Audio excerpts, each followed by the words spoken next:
ரொம்பவும் அடிபட்டு அல்லல் பட்டுக்கிட்டு இருக்கிற ஒருத்தர் வந்தார். மனசு ரொம்பவும் நொந்து போய் பேசினார். இந்த உலகத்துல மனுஷனா பிறந்ததை விட மாடா பிறந்திருக்கலாம் சார் அப்படின்னார். திடீர்னு வந்து என்கிட்ட இப்படி சொன்னா அதுக்கு நான் என்னங்க பண்ண முடியும் அப்படின்னேன். உங்ககிட்ட வரணும்னு தோணுச்சு, அதனால வந்தேன் அப்படின்னார். சரிங்க, இப்படி ஒரு யோசனை வந்ததுக்கு என்ன காரணம் அப்படின்னு சொல்லி அவர்கிட்ட கேட்டேன். அதுக்கு அவர் சொன்னார், என் பையனுக்கு வேலை தேடுறேன் கிடைக்கல, பொண்ணுக்கு மாப்பிள்ளை தேடுறேன் கிடைக்கல, வீடு கட்டுறதுக்கு கடன் கேட்குறேன் கிடைக்கல, மாடா பிறந்திருந்தா இது மாதிரி கவலையெல்லாம் கிடையாதுல்ல, பேசாம வைக்கோலை தின்னுக்கிட்டு அசை போட்டுக்கிட்டே கடந்து விடலாமே அப்படின்னாரு அலட்சியமா. அதுக்கப்புறம் தான் அவர் சொன்ன கருத்தை நானும் கொஞ்சம் அசை போட ஆரம்பிச்சேன் மனசுக்குள்ள. இப்போ இயற்கையை பொறுத்த வரைக்கும் அது நாம எல்லாரும் மகிழ்ச்சியா வாழணும் அப்படின்னு தான் விரும்புது. விலங்குகள், பறவைகள், தாவரங்கள், அப்புறம் மற்ற உயிரினங்கள் எல்லாமும் நல்லபடியா இருக்கணும் அப்படிங்கிறது தான் இயற்கையோட விருப்பம். அதுல ஒன்றும் சந்தேகம் இல்லை. இயற்கையோட அமைப்பை கொஞ்சம் கவனிச்சு பார்த்தா அதை நாம நல்லா புரிஞ்சுக்கலாம். இருந்தாலும் இந்த ஆள் சொன்னதை கேட்ட பிறகுதான் ஒரு முக்கியமான வேறுபாடு புரிஞ்சுது. அதாவது இந்த உலகத்துல உள்ள முக்கியமான பிரச்சனைகள் 6. அந்த 6 பிரச்சனைகளும் ஆடு மாடுகளுக்கு கிடையாது, மரம் செடி கொடிகளுக்கு கிடையாது. ஆனா மனுஷன் அந்த 6 பிரச்சனைகளையும் சந்திக்க வேண்டியிருக்கு. சரி, அந்த 6 பிரச்சனைகள் என்னென்ன தெரியுமா? முதல்ல இந்த ஆடு மாடுலாம் நமக்குன்னு சொந்தமா ஒரு வீடு இல்லையே அப்படின்னு கவலைப்பட்டுக்கிட்டு இருக்கிறது இல்லை. ஆனா மனிதனுக்கு வீடு தேவைப்படுது. இது ஒரு வித்தியாசம். இப்ப 2வது பிரச்சனை என்னன்னா ஆடை பிரச்சனை.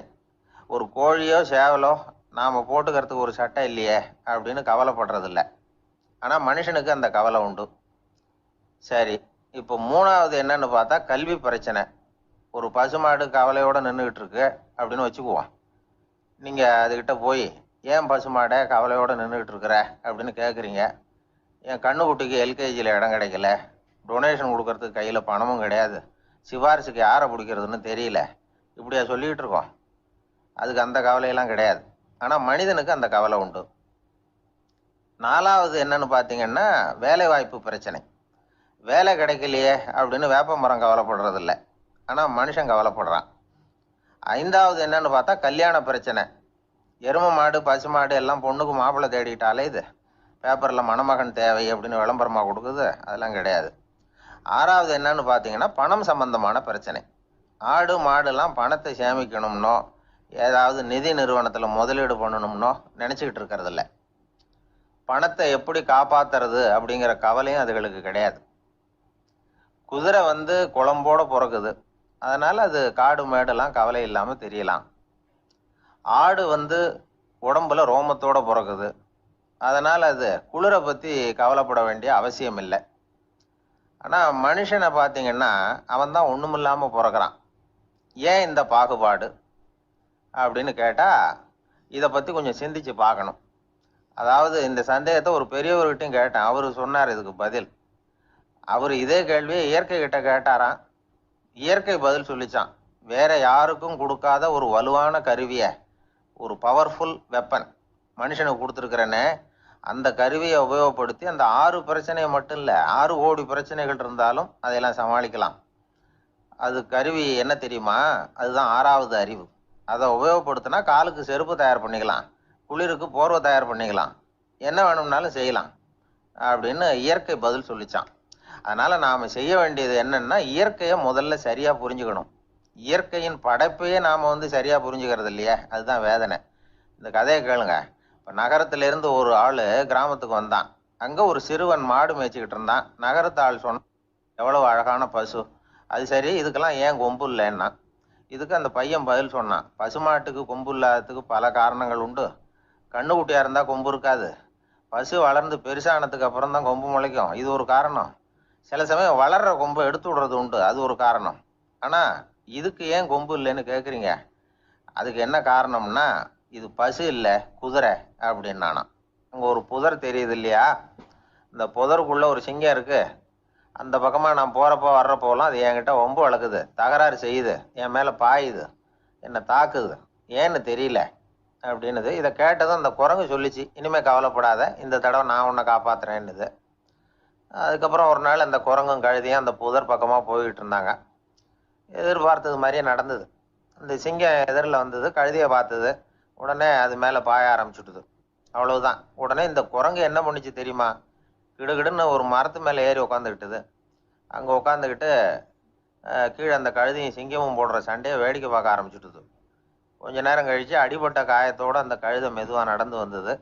குரங்கும் மெல்ல மரத்தை விட்டு கீழே இறங்குச்சு. இப்போ கழுதை கேட்டுது, என்னை காப்பாத்துறேன்னு சொல்லிவிட்டு காலை வாரி விட்டுட்டியே, நீ பாட்டுக்கு மரத்து மேலே ஏறி உட்காந்துக்கிட்டே, இது நியாயமானது.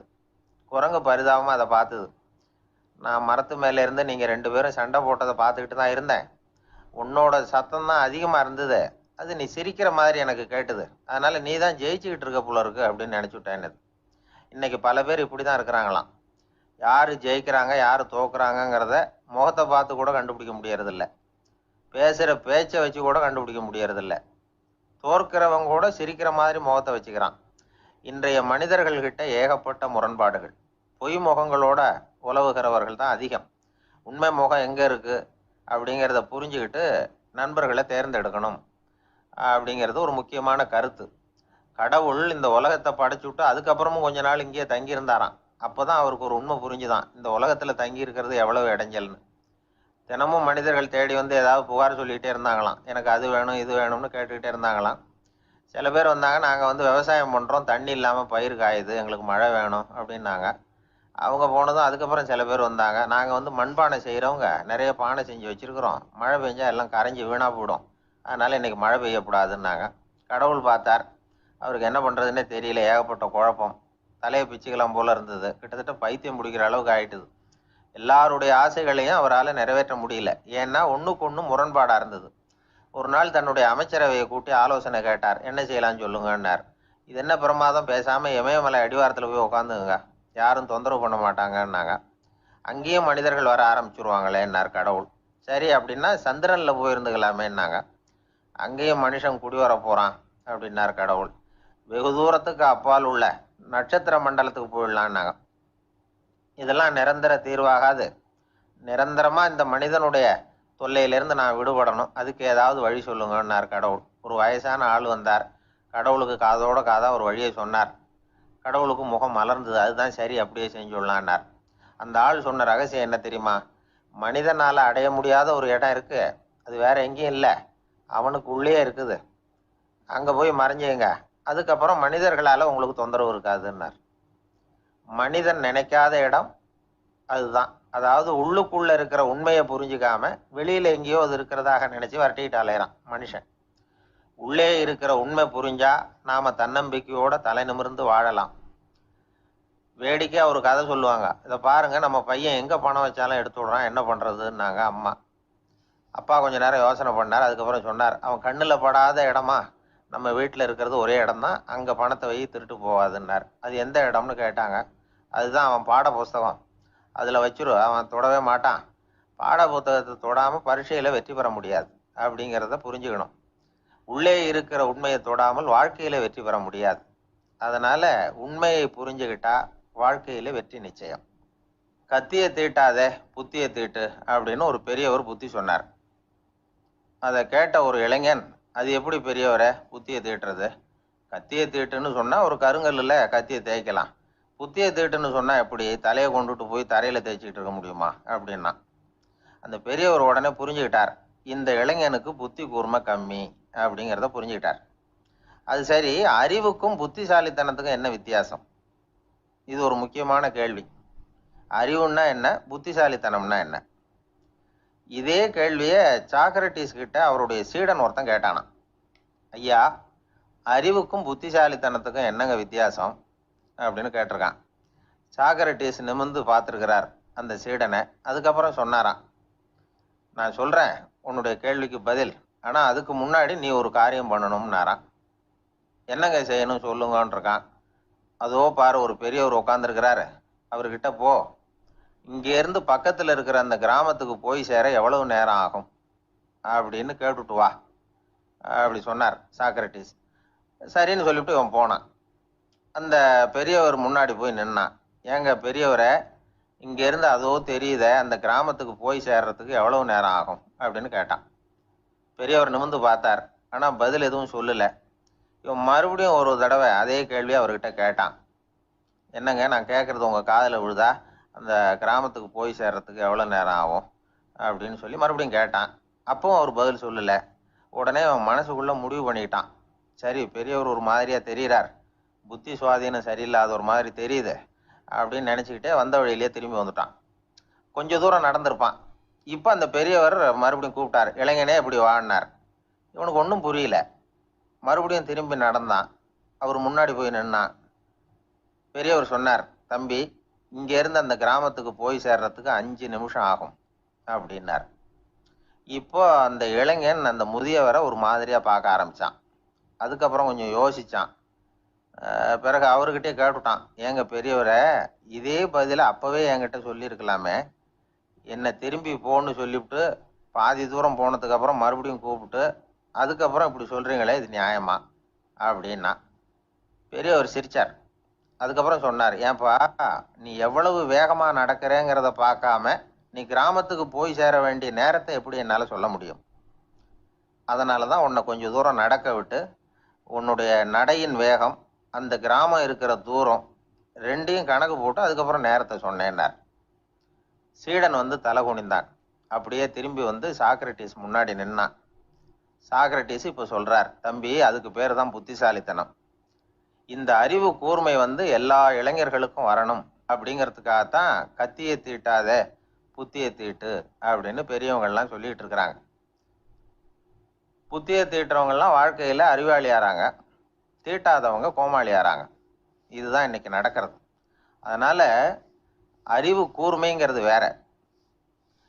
இந்த காலத்து ஆசாமி ஒருத்தர் இன்னொருத்தரை பார்த்து கேட்டார், ஏங்க, ஒரு விமானம் இங்கேருந்து புறப்பட்டு 2 மணி நேரத்தில் மதுரைக்கு போய் சேருது. நல்லா கவனிங்க, ஒரு விமானம் இங்கேருந்து புறப்பட்டு 2 மணி நேரத்தில் மதுரைக்கு போய் சேருது அப்படின்னா என்னோட வயசு என்னன்னு கேட்டார். இவர் கேட்கறதுல ஏதாவது அர்த்தம் இருக்கா? அதாவது இங்கேருந்து புறப்பட்டு 2 மணி நேரம் ஆகுது மதுரைக்கு போகிறதுக்கு, அப்படின்னா என் வயசு என்னன்னு கேட்குறாரே.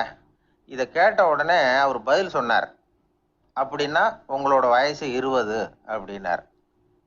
எப்படிங்க அவ்வளவு கரெக்டாக சொன்னீங்க அப்படின்னு கேட்டார். வேற ஒன்றும் இல்லை, எங்கள் பக்கத்து வீட்டில் ஒரு முழு பைத்தியம் இருக்கு, அதோட வயசு 40, அப்படின்னா உன் வயசு 20 தான் இருக்கணும் அப்படின்னார். அரை பைத்தியம்னு முடிவு பண்ணிக்கிட்டார். அதனால வாழ்க்கையில் அறிவு கூர்மைங்கிறது ரொம்ப அவசியம். அந்த புத்திசாலித்தனம் இருக்கிறவங்க வாழ்க்கையில வெற்றி பெறுவது நிச்சயம். சாலை ஓரமா அழுதுகிட்டு உட்காந்துருந்தான். பிச்சை எடுத்து சாப்பிட்ற ஒருத்தன் அந்த பக்கமா வந்தான். இவனை பார்த்தான். ஏன் அழுதுகிட்டு உட்காந்துருக்கிற, என்னாச்சு உனக்கு அப்படின்னு கேட்டான். அதுக்கு இவன் சொன்னான், என்கிட்ட ஒண்ணுமே இல்லை, நான் இந்த உலகத்துல இருந்து என்ன பிரயோஜனம், அதனால தான் அழுதுகிட்டு இருக்கிறேன் அப்படின்னா.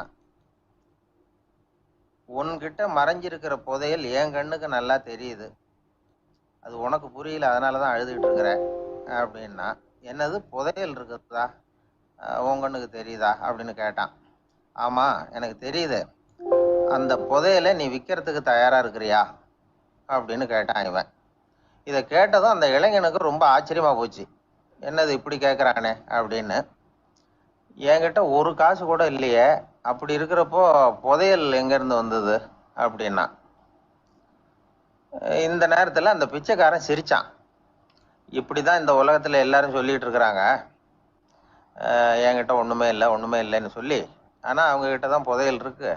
நீ வேணும்னா என் கூட வா, நம்ம நாட்டு அரசர்கிட்ட போவோம், உங்ககிட்ட இருக்கிற புதையலை அவர் நல்ல விலைக்கு எடுத்துக்குவார் அப்படின்னா. அது எப்படி உனக்கு தெரியும்னா, இதுக்கு முன்னாடியும் இது மாதிரி பல பேரை நான் வந்து ராஜா கிட்ட அழைச்சிட்டு போயிருக்கிறேன், அதனால தான் உன்னை பார்த்தேன், உன்னையும் கூப்பிடுறேன், நீ சரின்னு சொன்னால் உன்னை அழைச்சிட்டு போகிறேன், உங்ககிட்ட இருக்கிற புதையலை அவர் நல்ல விலை கொடுத்து எடுத்துக்குவார் அப்படின்னு சொன்னான்.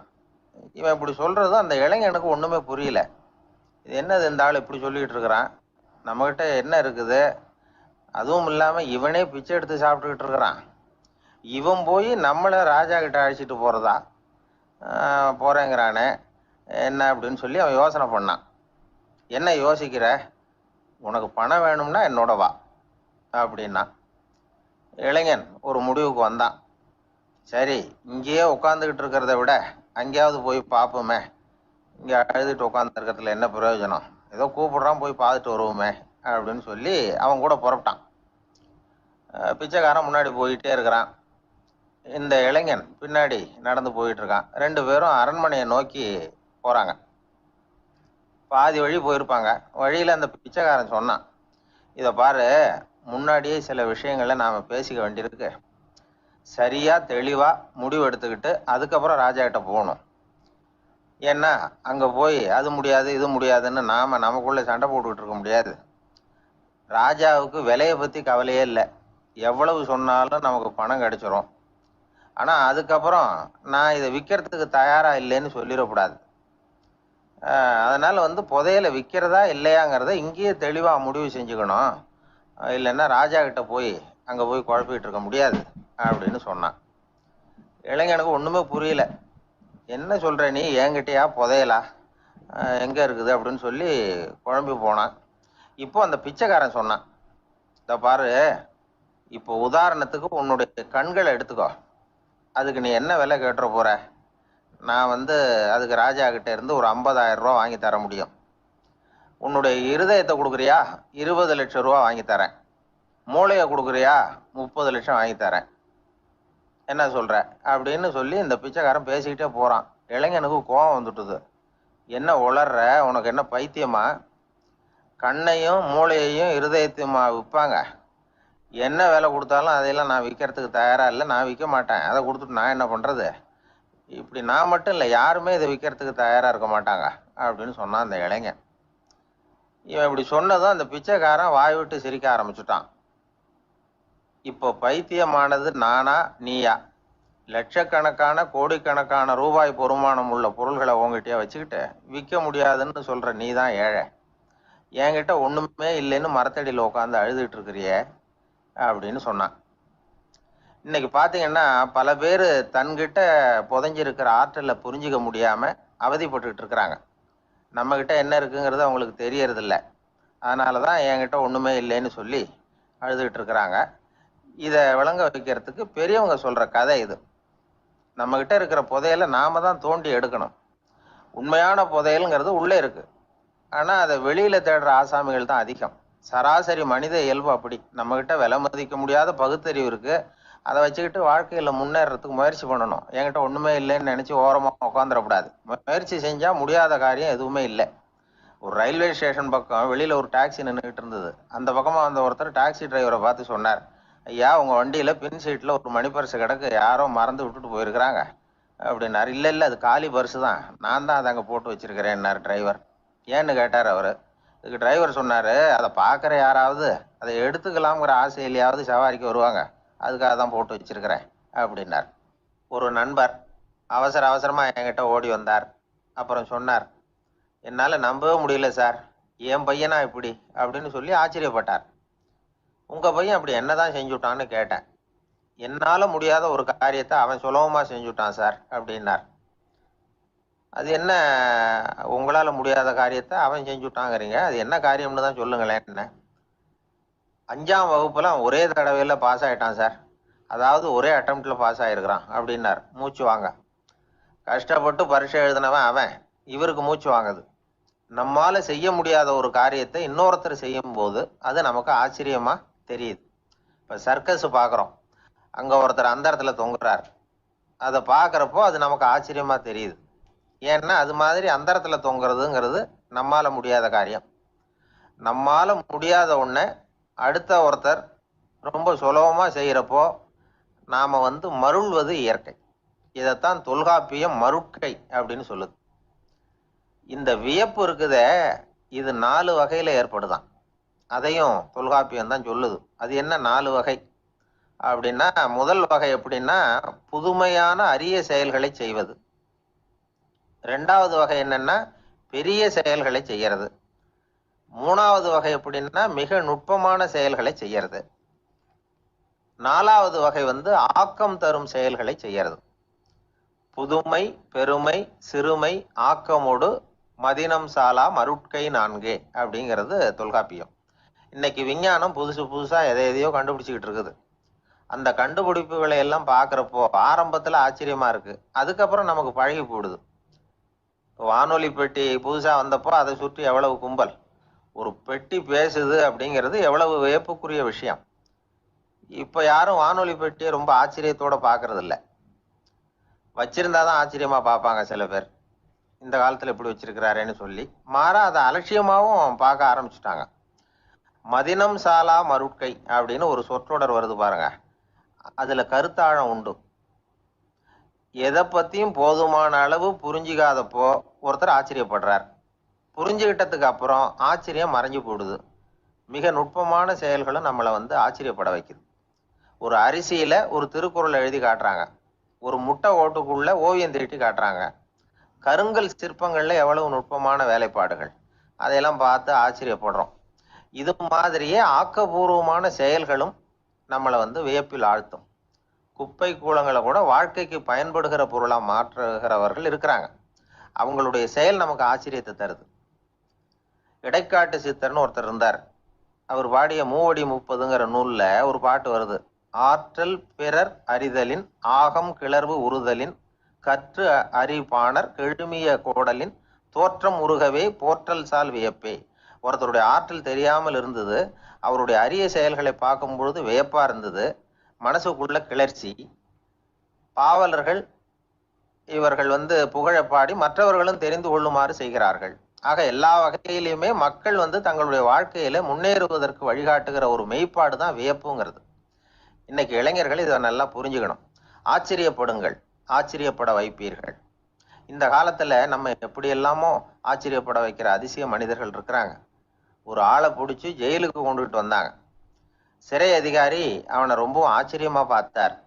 இவன் கேட்டான், ஏன் சார் அப்படி பாக்குறீங்க, நான் இப்போ இங்க வந்தது உங்களுக்கு ஆச்சரியமா இருக்கா அப்படின்னு கேட்டான். இதுக்கு சிறை அதிகாரி சொன்னார், நீ இப்போ இங்க வந்ததுல எனக்கு ஒன்றும் ஆச்சரியம் இல்லைப்பா, ஏற்கனவே நீ இங்கிருந்து விடுதலை ஆகி போய் 6 மாசம் ஆச்சு, இவ்வளவு லேட்டா திரும்பி வர்றியா, அதுதான் எனக்கு ஆச்சரியம் அப்படின்னாராம்.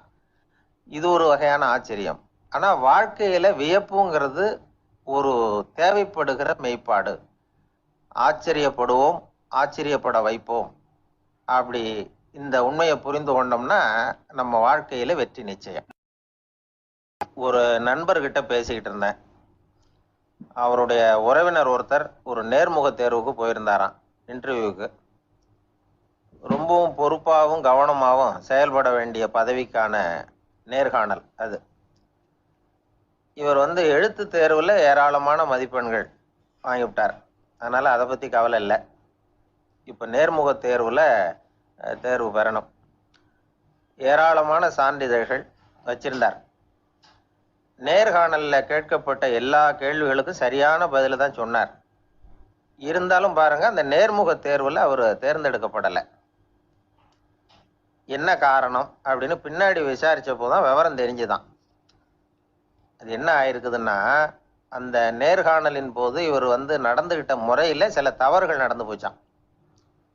முக்கியமா 2 தவறுகள். ஒண்ணு, அவங்க ஒரு கேள்வியை கேட்டு முடிக்கிறதுக்குள்ளேயே இவர் பதில் சொல்ல ஆரம்பிச்சுட்டாராம். 2வது என்னன்னா, இவர் நாற்காலியில தாராளமா இயல்பா சாஞ்சி உட்காராம நாற்காலி முனையில உட்கார்ந்துருந்தாராம். இந்த 2 விதமான செயல்பாடுகளும் இவர் அவசரப்படுறவர், பதற்றப்படுறவர் அப்படிங்கிறதுக்கான அடையாளங்கள். அதாவது கேள்வியை கேட்டு முடிக்கிறதுக்குள்ளேயே முந்திக்கிட்டு பதில் சொல்றது. 2வது, நாற்காலியில இயல்பா தாராளமா உட்காராம நாற்காலி முனையில உட்கார்றது. பார்க்க போற வேலைக்கு அவசரம், பதற்றம் இது 2 இருக்கப்படாதான். அதனால மார்க் இருந்தும் சர்டிபிகேட் இருந்தும் அந்த வேலை வாய்ப்பு அவருக்கு கிடைக்கல. வேலை கொடுக்கறவங்க நம்ம கிட்ட இருந்து என்னதான் எதிர்பார்க்கறாங்க, இதை தெரிஞ்சு வச்சுக்கிறது நல்லது. முதல்ல மற்றவர்களுடன் தொடர்பு கொள்ளும் திறமை, அதாவது எபிலிட்டி டு கம்யூனிகேட். நீங்க நினைக்கிறத அழகா தொகுத்து வகைப்படுத்தி சொல்ல தெரியுதான்னு பார்ப்பாங்க. உங்க திட்டங்களை அடுத்தவங்க ஏற்றுக்கொள்ளக்கூடிய விதத்துல வெளிப்படுத்துறதுக்கு உங்களால முடியுதான்னு பார்ப்பாங்க. இதுக்கு என்ன செய்யறது? குழப்பம் இல்லாம சிந்திக்கணும், குழப்பம் இல்லாம பேசணும். 2வது விஷயம் என்னன்னா புத்திசாலித்தனம், அதாவது இன்டெலிஜென்ஸ். ஏத்துக்க போற வேலையை நல்ல விதமா செய்ய முடியுமா உங்களால, அதை எந்தெந்த வழியில செய்யலாம், அப்படிங்கிறத உங்களால் தீர்மானிக்க முடியுமா? அந்த வேலைக்கான புது புது யோசனைகளை உங்களால் சொல்ல முடியுமா அப்படின்னு பார்ப்பாங்க. இது இன்டெலிஜென்ஸ். மூணாவது தன்னம்பிக்கை, அதாவது செல்ஃப் கான்ஃபிடன்ஸ். உங்களுக்கு அது உண்டா அப்படிங்கிறத கவனிப்பாங்க. எந்த சூழ்நிலையையும் சமாளிக்கணும், எப்படிப்பட்ட மனிதர்களையும் சமாளிக்கிற தைரியம் வேணும், அடுத்தவங்களை நமக்கு சாதகமாக திருப்பக்கூடிய தன்னம்பிக்கை வேணும். நாலாவது பொறுப்புகளை முன்வந்து ஏற்றுக்கொள்ளுதல், வில்லிங்னஸ் டு அக்செப்ட் ரெஸ்பான்சிபிலிட்டி. பொறுப்புகள்ல இருந்து நழுவி போக ஆசைப்படாமல் செஞ்சு முடிக்கணும். அஞ்சாவது முன் வருதல், இனிஷியேட்டிவ். வேலையோட முக்கியத்துவம் உணர்ந்து அதை ஏற்றுக்கிட்டு தகுந்த நடவடிக்கைகளை தயங்காமல் எடுக்கிறதுக்கு முன் வரணும். ஆறாவது என்னன்னு கேட்டிங்கன்னா தலைமைத்துவம், லீடர்ஷிப். 4 பேருக்கு தலைமை தாங்கி நல்ல விதத்தில் நடந்துக்க தெரியுதா? ஏழாவது கற்பனை திறன், இமேஜினேஷன். சில பிரச்சனைகள் வரக்கூடும் அப்படின்னு முன்கூட்டியே யூகிச்சு அதுக்கு தகுந்த மாதிரி நடவடிக்கை எடுக்கிற திறமை உண்டா அப்படிங்கிறத பார்ப்பாங்க. எட்டாவது என்னன்னா வளைந்து கொடுத்தல், ஃப்ளெக்சிபிலிட்டி. சூழ்நிலைக்கு தகுந்த மாதிரி, மாற்றங்களுக்கு தகுந்த மாதிரி அனுசரித்து நடந்துக்கிறதுக்கு தெரியுதா அவங்களுக்கு அப்படிங்கிறத கவனிப்பாங்க. அடுத்தது திறமைகளை வெளிக்கொணரும் திறமை, இன்டர்பர்சனல் ஸ்கில்ஸ். அடுத்தவங்க கிட்ட இருக்கிற திறமையை கண்டுபிடிச்சி அதை நல்ல விதத்தில் ஊக்கப்படுத்தி பயன்படுத்த தெரியுதா அப்படின்னு பார்ப்பாங்க. ஆறாவது சுய அறிவு, செல்ஃப் நாலேஜ். அடுத்தவங்க நம்மளை பற்றி என்ன நினைக்கிறாங்க அப்படிங்கிறத நம்மளால் புரிஞ்சுக்க முடியுதாங்கிறது முக்கியம். அடுத்தது போட்டி மனப்பான்மை, காம்படிட்டிவ்னஸ். அடுத்தவங்களை ஒப்பிட்டு பார்த்து அதை விட ஒரு படி மேலே வரணுங்கிற குணம் வேணும். இதுக்கு அடுத்தது என்னன்னா குறிக்கோளை வெல்லுதல், கோல் அச்சீவ்மெண்ட். குறிக்கோளை சவாலாக எடுத்துக்கிட்டு அதை அடையணும். அப்புறம் வேறுபட்ட திறமைகள், ஒகேஷனல் ஸ்கில்ஸ். பதவிக்கு வேண்டிய திறமைகள் தவிர மற்ற திறமைகள் எதுவும் உண்டாங்கிறது முக்கியம். நமக்கு வேலை கொடுக்கணும்னு நினைக்கிறவங்க நம்மக்கிட்ட இருந்து இவ்வளவும் எதிர்பார்ப்பாங்க. அதுக்கு தகுந்த மாதிரி நம்மளை நாமே தயார்படுத்திக்கணும். எனக்கு வேண்டப்பட்ட ஒருத்தர் ஒரு இன்டர்வியூவுக்கு போயிட்டு வந்தார், நேர்காணலுக்கு. எப்படி இருந்தது இன்டர்வியூன்னு விசாரித்தேன். நான் போனேன். அவர் கேட்ட எல்லா கேள்விக்கும் அவர் எதிர்பார்த்தது மாதிரியே எல்லா பதிலையும் சொன்னேன். கடைசியாக நான் எதிர்பார்க்காத ஒரு தகவலை அவர் சொன்னார் அப்படின்னார். என்னன்னு கேட்டேன். அவரும் என்ன மாதிரியே இன்டர்வியூக்கு வந்தவர் தானா, சும்மா என்ன கேள்வி கேட்டுக்கிட்டு உட்காந்துருந்தாராம் அப்படின்னார். அதனால் ஒரு நேர்காணலுக்கு போகிறதுக்கு முன்னாடி என்ன எதிர்பார்க்குறாங்க அப்படிங்கிறத தெரிஞ்சுக்கிட்டு போனால் வெற்றி நிச்சயம். ஒரு பெரிய செல்வந்தர் போட்டி வச்சாராம், ஒரு நீச்சல் குளம். அதில் யார் வேணாலும் குதித்து அந்த பக்கம் போய் கரையேறலாம். அந்த நீச்சல் குளத்தில் விஷப்பாம்பெல்லாம் கிடக்கு. யார் துணிஞ்சு அந்த விஷப்பாம்பு இருக்கிற குளத்துல குதிச்சு அந்த பக்கம் போய் கரையேறானோ அவனுக்கு ஒரு 100 ஏக்கர் நிலம் கொடுப்பேன். அது வேண்டான்னா ஒரு 1000 ஆடு கொடுப்பேன். அதுவும் வேண்டான்னா என் பொண்ணை கொடுப்பேன் அப்படின்னு போட்டி வச்சார். அதான் மாப்பிள்ளையை தேர்ந்தெடுக்கிறதுக்கு அவர் ஒரு வழி, நீச்சல் குளத்துல குதிச்சு கரையேறணும். இப்போ அந்த ஊரில் இருக்கிற இளைஞர்கள்லாம் வந்து பார்க்குறாங்க அந்த குளத்துல குதிக்கணும்னு. ஆனால் குளத்துல ஒரே விஷப்பாம்பெல்லாம் கிடக்கு. இது என்ன பண்ணுறதுன்னு பார்த்தா யாருமே குதிக்கிறதுக்கு தைரியம் வரல. திடீர்னு ஒருத்தன் துணிஞ்சு குதிச்சான், படபடன்னு அடிச்சுட்டு போய் அந்த பக்கம் கரையேறிட்டான். கரையேறின உடனே பரவாயில்லையே ஒரு ஆள் வந்துட்டான்னு சொல்லி அவனை அந்த இளைஞனை போய் பிடிச்சிட்டு வந்தாங்க. அந்த பெரியவர் கேட்டார், ஏப்பா இவ்வளவு பெரிய விஷப்பாம்பெல்லாம் கிடக்கிற நீச்சல் குளத்துல நீ துணிஞ்சு குதிச்சு கரையேறி இருக்கிற, உனக்கு என்ன 1000 ஏக்கர் நிலம் கொடுத்துறவா, 100 ஏக்கர் நிலம் கொடுக்கவா சொல்கிறப்படி அப்படின்னா வேண்டாம் சார்ன்றான். ஓஹோ அப்படின்னா ஒரு 1000 ஆடு வேணுமா உனக்கு அப்படின்னா அதுவும் வேண்டாம் சார். ஓ அப்படின்னா என் பொண்ணு வேணுமா அப்படின்னா அதுவும் வேண்டாம் சாருங்கிறான். அப்புறம் எதுக்குடா குதிச்சுன்ட்டு என்ன உனக்கு என்னதான் வேணும் அப்படின்னு கேட்டிருக்காரு. என்னை எவன் பிடிச்சி தள்ளி விட்டவன்னு தெரியணும் அப்படின்றான். அதுக்காக அவன் பார்த்துருக்கான். அப்படி இருந்தால் தான் துணிச்சல் வரும் இந்த காலத்தில்.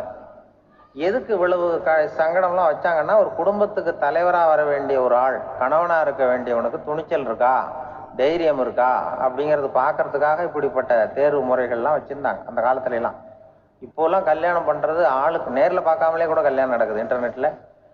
இப்போ சர்டிஃபிகேட் கேட்குறாங்க, நோய் நொடி இல்லாமல் இருக்காரா பார், காட்டுக்கெல்லாம் போக வேண்டாம், நேராக ஆஸ்பத்திரிக்கு போய் ஒரு சர்டிஃபிகேட் வாங்கிட்டு வா, உனக்கு ஒன்றும் வியாதி இல்லைன்னு ப்ரூவ் பண்ணு, அதுக்கப்புறம் பார்த்துக்கலாம், மற்றதை பேசுவோம் அப்படின்னு சொல்லி அப்படி இருக்குது நிலைமை. அதனால் குடும்பத்தில் அந்த கணவனாக இருக்கிற வேண்டியவனுக்கு பொறுப்பு அதிகம். ஏன்னா எல்லாத்தையும் அனுசரித்து போக வேண்டியதாக வந்தான். அப்படிதான் இருக்குது.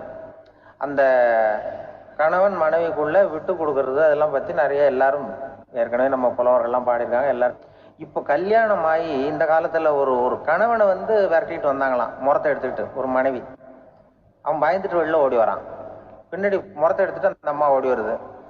இவனை தனியாக பிடிச்சி கொண்டு போய், என்னப்பா இந்த மனைவிட்டு இப்படி பயந்து ஓடி வரையே, முறத்தால துரத்துறா இப்படி வரையே அப்படின்னா அவன் அப்படியே தடுமாறிக்கிட்டு, அதெல்லாம் ஒன்றும் இல்லை, அவன் என்ன புலியா நினைக்கிறா அப்படின்னு ஒரு பெருமையாக சொல்லிட்டானான். அந்த காலத்தில் புலியை தான் முறத்தால விரட்டினாங்க, இப்போ புருஷனை விரட்டுறாங்க அப்படின்னு சொல்லி. அப்படி அந்த காலத்தில் வந்து கணவனுக்கு ஒரு குடும்பத்தை நிர்வகிக்கிற திறமை இருக்கா, உடல் வலிமை தான் முக்கியம். இப்போ கூட மதுரை பக்கத்தில் ஐயாவுக்கு தெரியும், அந்த இளவட்டக்கல்லுன்னு ஒரு ஊர், ஊருக்கு ஊர் எல்லையில் கிடக்கும். ஊர் எல்லையில் ஒரு பெரிய கல் கிடக்கும். அந்த அந்த ஊருக்கு பொண்ணு கேட்க போகிறவங்க அந்த கல்லை தலைக்கு மேலே தூக்கி காட்டணும், அப்படியே தூக்கி தலைக்கு மேலே வசதி கீழே போடணும். அந்த வலு இருந்தால் தான் நீங்கள் அந்த ஊருக்குள்ளேயே போகலாம், பொண்ணு கேட்கறதுக்கு போகலாம். இல்லைன்னா நீ திரும்பி போக வேண்டியதான். அந்த வலிமை இருக்கா மாப்பிள்ளைன்னு பார்க்குறாங்க. இளவட்டக்கல்லுன்னு பேர். அப்போ என்ன பண்ணாங்கன்னா, ஒரு 1000 வருஷத்துக்கு முன்னாடி அந்த கல்லை தலைக்கு மேலே தூக்கி கீழே போடுவாங்களாம். ஒரு 500 வருஷத்துக்கு முன்னாடி அப்படி கொஞ்சம் தூரம் இடுப்பு அளவுக்கு தூக்கி கீழே போட்டுக்கிட்டு இருந்திருக்கிறாங்க. அதுக்கப்புறம் ஒரு 100 வருஷத்துக்கு முன்னாடியெல்லாம் அப்படி முழங்கால் அளவுக்கு அப்படி தூக்கி போட்டால் போகிறோம்னு வச்சுருந்தாங்களாம். இப்போ நான் அந்த ஊருக்கு என் கூட பழனிசாமின்னு ஒருத்தர் இருக்கார். அவர் போய், உனக்கு எப்படிப்பா இந்த ஊரில் கல்யாணம் ஆச்சு அப்படின்னா, இப்போலாம் நாங்கள் தொட்டு கும்பிட்டா போகிறோம், அதை அசைக்கிறது கூட இல்லை. அப்படி ஆகிட்டுது. ஒரு குடும்பத்தை கணவனாக வரப்போகிறவனுக்கான தகுதி அந்த காலத்தில் அப்படி இருந்துதான். அப்படி வந்து கணவன் வந்து தேர்ந்தெடுக்கிறது, குடும்ப தலைவனை தேர்ந்தெடுக்கிறது ஒரு பெரிய காரியம். ஒரு குழந்தை பிறந்துதான் ஒரு வீட்டில், அந்த குழந்தைக்கு என்ன பேர் வைக்கிறதுங்கிறது ஒரு தகராறு. இந்த குழந்தைக்கு என்ன பேர் வைக்கிறதுங்கிறதுல தகராறு வந்துடுது. யாரு? கணவனுக்கும் மனைவிக்கும். அவன் என்ன சொல்றான், எங்க அப்பா பேரை தான் வைக்கணுங்கிறான் அவன். இந்த அம்மா என்ன சொல்லுது, இல்லை எங்க அப்பா பேரை தான் வைக்கணும் அப்படிங்குது. காலையிலேருந்து சண்டை, தகராறு.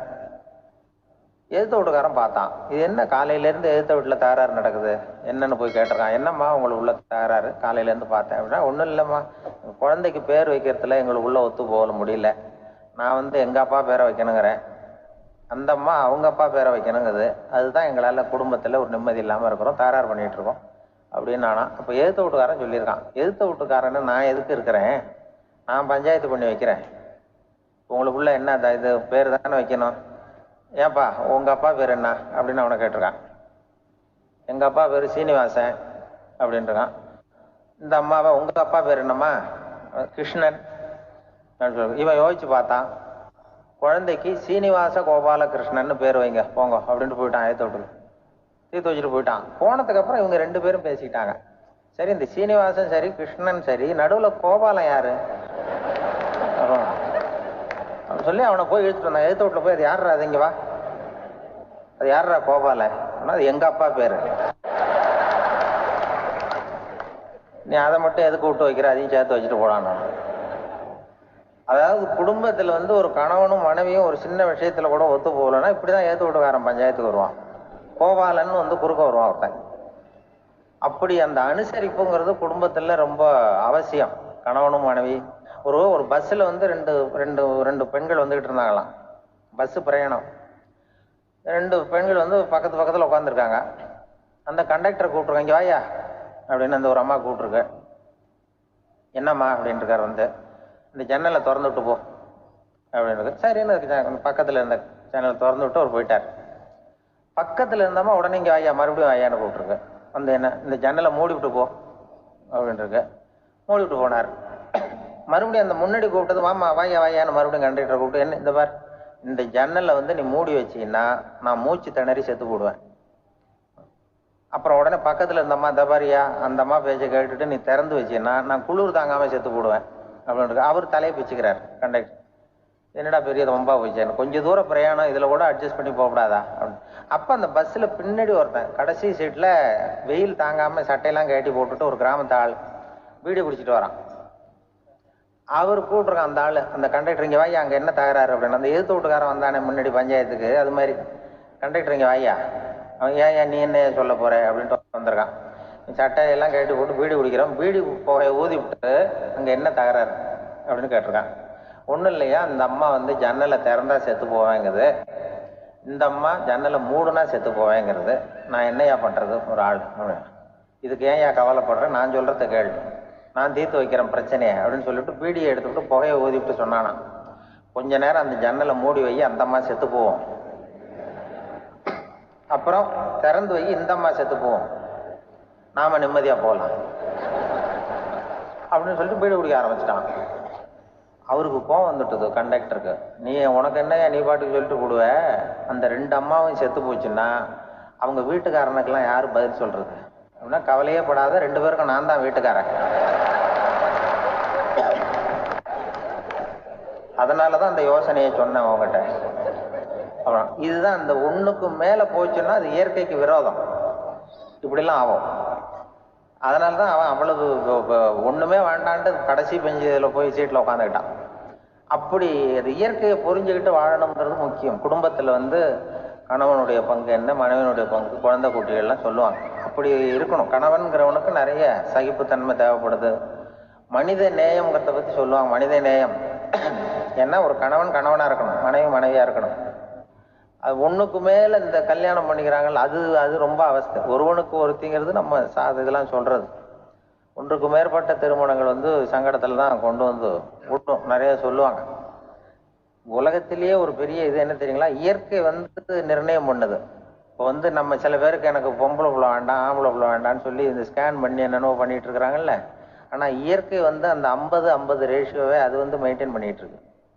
இந்த உலகத்துல ஒரு அதிசயமான உண்மை என்னன்னா, 116 ஆம்பளை புள்ள பிறந்தா 100 பொம்பளை புள்ள பிறகுதான். உலக அளவுல 116 ஆம்பளை புள்ள பிறந்தா 100 பொம்பளை புள்ள பிறகுது. இது எதுக்கு 16 அதிகமா பிறகுதுன்னா, அந்த வாலிப வயசு அடையறதுக்குள்ள 16 செத்து போகுது. 16 அங்கங்க ஓடுறது, கொஞ்சம் முரட்டுத்தனமா போறதுனால செத்து போகுது. அந்த 50-50 இந்த ஒருத்தருக்கு ஒருத்தங்கிற ரேஷியோவை இயற்கை மெயின்டைன் பண்ணிட்டு இருக்கு. அது ஒரு பெரிய அதிசயம்.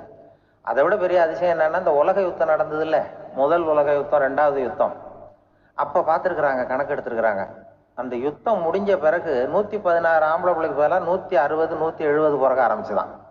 100 பெண் குழந்தைக்கு 170 180 ஆண் குழந்தை. இது எதுக்குன்னா, அந்த போர்ல செத்து போகுதுல ஆம்பளை பிள்ளைகள், அதை ஈடுகட்டுறதுக்காக அதிகமா பிறக்க ஆரம்பிச்சிருக்கு. அந்த அளவுக்கு இயற்கை ஒரு பெரிய ரேஷியோவை மெயின்டைன் பண்ணுது. அதாவது ஒருவனுக்கு ஒருத்திங்கிறத அது சொல்லிட்டு இருக்கு. புறாவெல்லாம் வளர்த்திங்கன்னா, நான் கூட புறா வளர்த்துருக்கிறேன் ஊர்ல. புறா வளர்த்திங்கன்னா ஒரு தடவைக்கு 2 முட்டை தான் விடும் ஒரு வீட்டுக்கு. அந்த 2 முட்டையும் குஞ்சு பறிச்சுன்னா அதுல ஒண்ணு ஆணா இருக்கும், ஒண்ணு பொண்ணா இருக்கும்.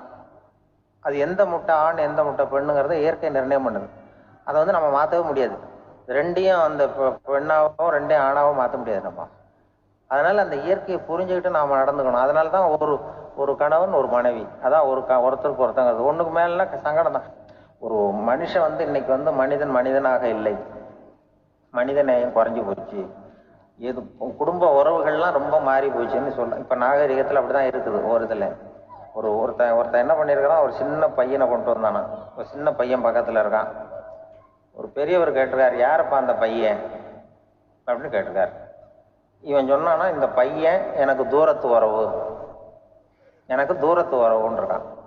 சரி, தூரத்து உறவுன்னா எப்படி அப்படின்னு கேட்டிருக்கான். இந்த பையன் எங்க அப்பாவுக்கு 8வது புள்ள அப்படின்னு. கூட பிறந்தவனே அவ்வளவு தூரமா போயிட்டான், 8வதா பிறந்தான். அப்படி இருக்கு குடும்ப உறவுகள்ங்கிறது. மனுஷனுக்கு வேல்யூ விஞ்ஞானம் எப்படி போட்டிருக்குன்னா, ஒரு மனித உடம்புல இருக்கிற கால்சியத்தை மட்டும் தனியா எடுத்தா ஒரு சின்ன ரூமுக்கு வெள்ளை அடிக்கலாமா. ஒரு மனுஷ உடம்புல இருக்கிற பாஸ்பரஸை மட்டும் தனியா எடுத்தா ஒரு 40 நெருப்பு வச்சு தயார் பண்ணலாம். ஒரு மனுஷ உடம்புல இருக்கிற இந்த கொழுப்பு சத்தை மட்டும் தனியா எடுத்தா ஒரு 7 சோப்பு கட்டி தயார் பண்ணலாம். அது மாதிரி ஒரு மனுஷ உடம்புல இருக்கிற இரும்பு சத்தை மட்டும் தனியா எடுத்தா ஒரு 2 அங்குல அணி 2 செய்யலாம். இவ்வளவுக்கும் விலை போட்டா 42 ரூபா 50 காசு. இதுதான் மனுஷனுக்கு விஞ்ஞானம் போட்டிருக்கிற விலை.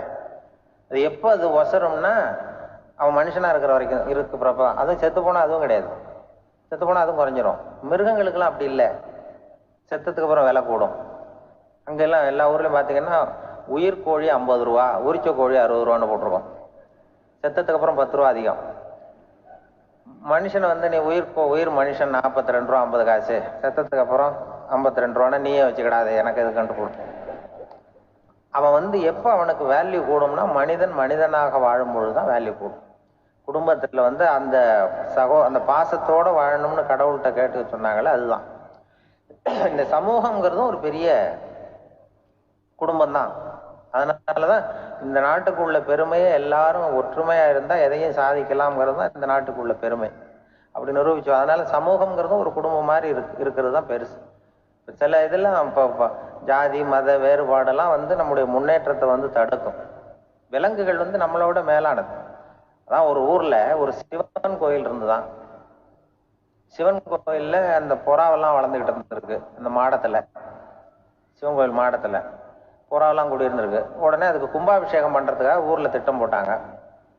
சிவன் கோயிலுக்கு வெள்ளடிக்க ஆரம்பிச்சாங்க. வர்ணம் பூச ஆரம்பிச்சதும் அதுக்கு சாரம் கட்டுவாங்கல்ல, இந்த குச்சியெல்லாம் வச்சு சாரம் கட்டுவாங்க. உடனே இந்த புறாவெல்லாம் என்ன பண்ணிச்சான், இனிமே நம்ம இங்க வெள்ளை அடிக்கிறாங்க, கும்பாபிஷேகம் வருது, நம்ம இங்க குடியிருக்க முடியாது, எதிர்த்தாப்புல எங்க போகலான்னு பார்த்துருக்கு.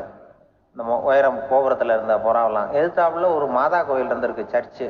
அங்க சில மாடங்கள்ல புறாவெல்லாம் இருக்குது, சில மாடம் இருக்கு.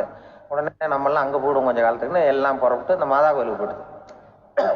அங்க போனா அங்க இருக்கிற புறாவோட சேர்ந்து இதுவும் குடியிருந்துட்டு இருக்கு. கொஞ்ச நாள் என்னாச்சு, அங்க கிறிஸ்துமஸ் வந்துட்டுது. கிறிஸ்துமஸ் வந்தது சரி, இங்கேயும் வெள்ளடிக்க ஆரம்பிக்கிறாங்க.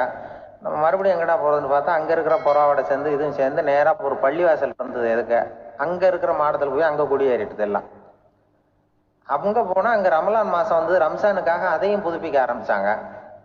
இது என்ன பண்றதுன்னு சொல்லி இந்த 3 செட்டு புறாவும் சேர்ந்து என்ன பண்ணுச்சு, எங்க போலான்னு பார்த்தா மறுபடியும் அதுக்குள்ள இந்த சிவன் கோயில்ல கும்பாபிஷேகம் முடிஞ்சு போச்சான். முடிஞ்சிருக்கு, அங்க போடுவோம் எல்லாரும் சொல்லி எல்லா புறாவும் அந்த சிவன் கோயிலுக்கு வந்துட்டுது. அங்க போய் மாடத்துல குடியிருந்துட்டுது. அப்ப திடீர்னு ஒரு நாள் பார்த்தா ஒரே கலவரம் பூமியில எல்லாம் ஒருத்தன் அருவாளை தூக்கிட்டு நிக்கிறான், குச்சி எடுத்து ஒருத்தனை சுட்டுக்கிறான். ஒரே கலவரம், சத்தம், ஒரே மத கலவரம் வந்துட்டுது ஊர்ல.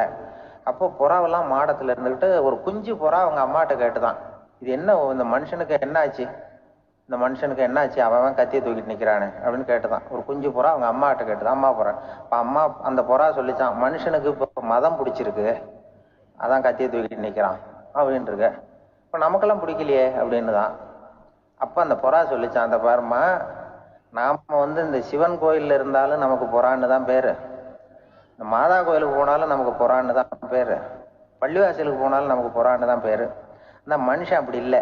அவன் இங்க இருக்கிற வரைக்கும் இந்துன்னு சொல்லுவான், அங்க மாதா கோயில் இருந்தான்னா கிறிஸ்தவன்னு சொல்லுவான், பள்ளிவாசல் இருந்தான்னா முஸ்லீம்னு சொல்லுவான். அப்ப குஞ்சு புறா அது என்ன இப்படி பண்றாங்க மனுஷங்க, இப்ப அவங்கள விட நம்ம வசதி போல் இருக்க, நம்ம தேவலாம் போல் இருக்க அப்படின்னு தான் அந்த குஞ்சு புறா. அப்ப அந்த தாய் புறா சொல்லிச்சான், உண்மைதான், அதனாலதான் நம்ம மேலான இடத்துல இருக்கிறோம், அவன் கீழே நிக்கிறான் என்னமும் அப்படின்னு சொல்லிச்சான். இதுதான் அந்த குடும்பம்ங்கிறது, சமுதாயம்ங்கிறது ஒரு பெரிய குடும்பம். அது இந்த புறாகிட்டே இருந்து மனுஷன் கத்துக்க வேண்டியிருக்கு.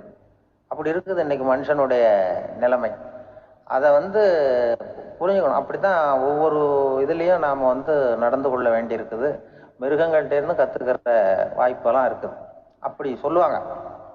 அந்த இதுல நாம குடும்பத்துல என்னன்னா, இப்போ இந்த பிள்ளைகளை பத்தி சொல்லுவாங்க. இப்ப ராமர் லட்சுமணர் கதை சொல்லுவாங்க. அதாவது ராமரும் பரதனும் பந்து விளையாடிக்கிட்டு இருந்தாங்களாம். சின்ன வயசுல பந்து விளையாடிட்டு இருந்தாங்களாம். உடனே ராமர் வந்தாராம். கோசலை அவங்க அம்மா மடியில, கோசலை மடியில சோர்ந்து போய் உட்காந்தாராம். சந்தோஷமா உட்காந்துருக்காரு. அப்ப அந்த கோசலை அம்மா கேட்டாங்களாம், ஏன்பா அப்படி இவ்வளவு சந்தோஷமா இருக்கே, என்ன காரணம் அப்படின்னு கேட்டிருக்காரு. அப்படின்னு அந்த அம்மா கேட்டிருக்கு. ராமன் சொன்னானா, என் தம்பியோட நான் பந்து விளையாண்டுக்கிட்டு இருந்தேன், பரதன் அவன் ஜெயிச்சுட்டான், நான் தோத்துட்டேன், என்ன அவன் ஜெயிச்சுட்டான், அவனுடைய வெற்றி எனக்கு சந்தோஷமா இருக்கு, தம்பியோட வெற்றி, அதனால நான் சந்தோஷமா இருக்கேன்னு சொல்லியிருக்கு.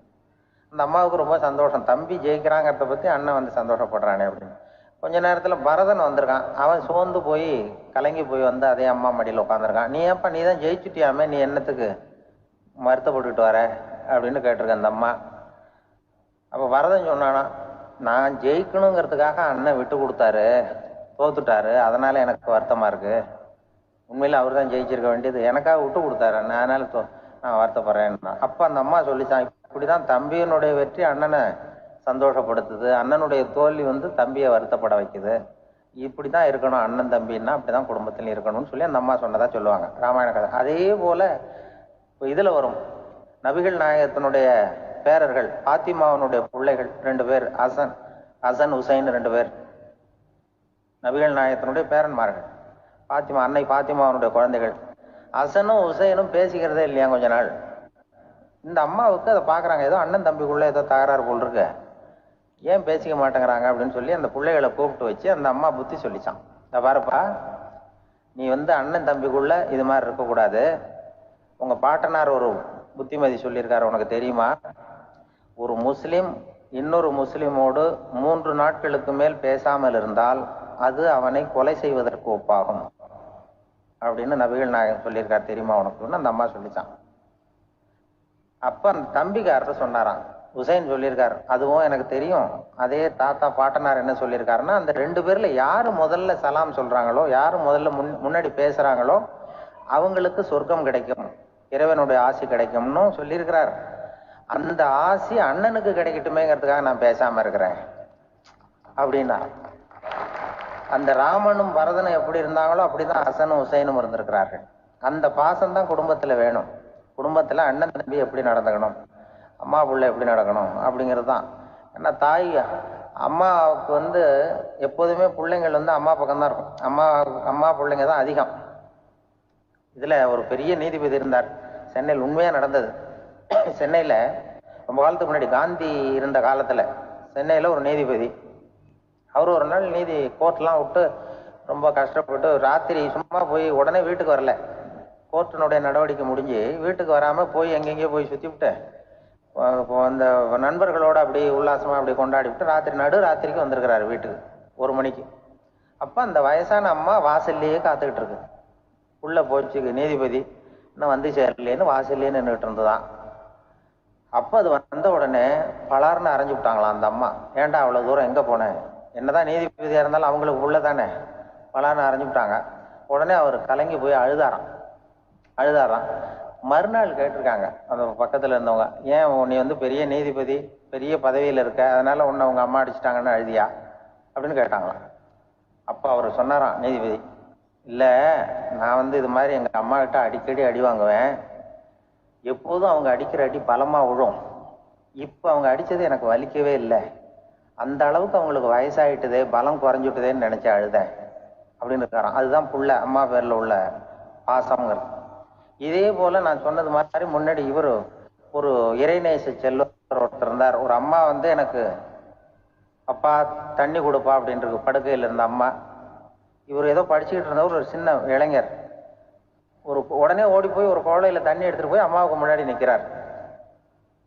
முன்ன அந்த அம்மா அதுக்குள்ள தூங்கி போச்சு. இவர் அந்த தண்ணியை வச்சுக்கிட்டு அவர் பாட்டு நிற்கிறாரு.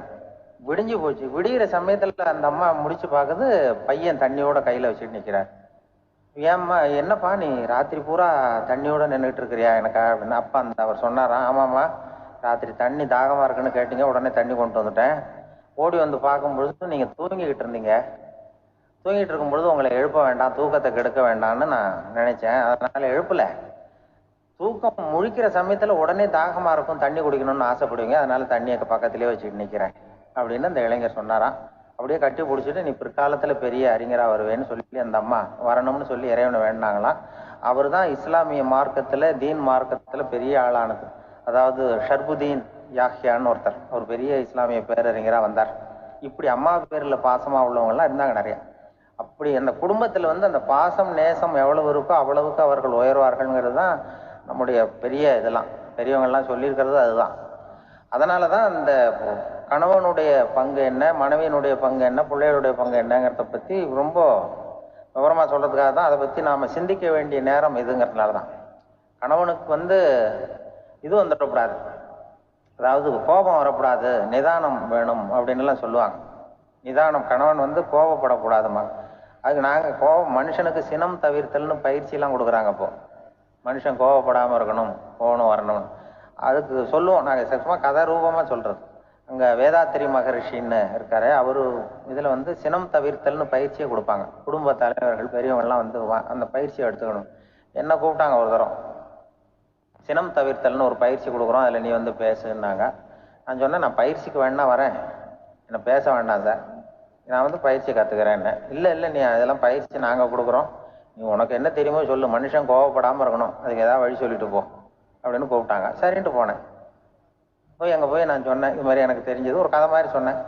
மீனம்பாக்கம் ஏர்போர்ட், அங்கே ஜப்பானுக்கு போக வேண்டிய ஒரு பிரயாணி லக்கேஜோட நிற்கிறார் நிறையா. இதை வாங்கி பிளேன்ல ஏற்றக்கூடிய ஒரு தொழிலாளி அவர்கிட்ட ஒரு சண்டை போடுறாரு, அடிக்க போறாரு, திட்டுறாரு, கண்ணாமண்ணு திட்டுறாரு. அவரு இதை ஒருத்தர் பார்த்துக்கிட்டே இருக்காரு. அந்த சினம் தவிர்த்தல் பயிற்சி கொடுக்குற பேராசிரியர் ஒருத்தர் பார்த்துக்கிட்டே இருக்காரு. இது எப்படி இவன் இந்த ஆள் அவ்வளவு கோபமா அடிக்க போறான், திட்டுறான் அந்த பெரிய மனுஷன், இவரு பதிலுக்கு அவர் திட்டவே இல்லையே. கோபம் அந்த அந்த தொழிலாளி சிரிச்சுக்கிட்டே சரி சார் சரி சார் அப்படின்னுட்டே இருக்கான். இவர் லக்கேஜை வாங்கி பிளேன்ல ஏற்றுற தொழிலாளி இப்போ கண்ணாமண்ணு அடிக்க போறான், திட்டுறான், முகம் செவந்து போச்சு. இவருக்கு என்ன ஆச்சரியம்னா, இந்த ஆள் இவ்வளவு கோவப்படுறான், அதை வாங்கி அந்த தொழிலாளி கொஞ்சம் கூட முகத்துல கோபமே படலையே, சிரிச்ச முகத்தோட இருக்கானே, இவன் நமக்கு பயிற்சி வகுப்பு எடுக்கலாம் போல இருக்க அப்படின்னு இவர் நினைச்சுட்டார். ரொம்ப நேரம் அவர் கத்திக்கிட்டு இருந்தார். சரி சார் சரி சார்ன்ட்டு அதை வாங்கிட்டு அவர் போயிட்டார். போனதுக்கு அப்புறம் அவரு இந்த ஆளு அப்புறம் பிளேன் வந்தது, ஏறி அவர் போயிட்டார், ஜப்பானுக்கு போயிட்டார். அதுக்கப்புறம் இந்த சினம் தவிர்த்தல் பேராசிரியர் ஓடி போய் அந்த தொழிலாளியை பிடிச்சி கொண்டு வந்தார். இந்த பாருப்பா, நான் காலையிலேருந்து பார்த்துக்கிட்டு இருக்கேன், அந்த ஆள் உன்னை அடிக்க வந்தான், திட்ட வந்தான், இவ்வளவு கோவப்படுறான், உனக்கு பதிலுக்கு நீ கோவமே படலையே, உனக்கு கோவமே வராதா, அது எப்படி நீ சினம் தவிர்க்கிறது, எப்படி உனக்கு கோவமே வரலையா அப்படின்னு கேட்டிருக்காரு. அப்போ அந்த தொழிலாளி சொன்னாராம், அப்படி இல்லை சார், மனுஷன்னு பிறந்தா கோவம் படாமல் இருக்க முடியாது, எல்லாருக்கும் கோவம் வரும், அது அவங்கவுங்க வழியில டீல் பண்ணுவாங்க, நான் அதை என் வழியில டீல் பண்ணேன், அவ்வளவுதான். அப்போ அவர் திட்டும் பொழுது உனக்கு கோபம் வந்ததுதானே? வந்தது சார். அது எப்படி டீல் பண்ணேன்னு கேட்டிருக்காரு. இவன் சொன்னான், ஒன்றும் இல்லை சார், அந்த அந்த பிரயாணி இப்போ ஜப்பானுக்கு போயிட்டு இருக்காரு, அவர் லக்கேஜ் எல்லாம் அமெரிக்கா போயிட்டு இருக்கு.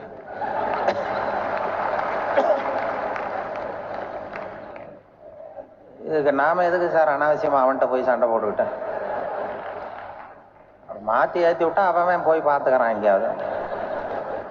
அதுதான் நான் சினம் தவிர்க்கிற வழி அப்படின்னு சொன்னாரான். உடனே இதை தான் எனக்கு தெரிஞ்சது கோபம் வராமல் இருக்கிறதுன்னு அங்கே பேசினேன் அந்த கூட்டத்தில். அதுக்கப்புறம் இன்ன வரைக்கும் அவங்க கூப்பிடுறதே இல்லை என்ன.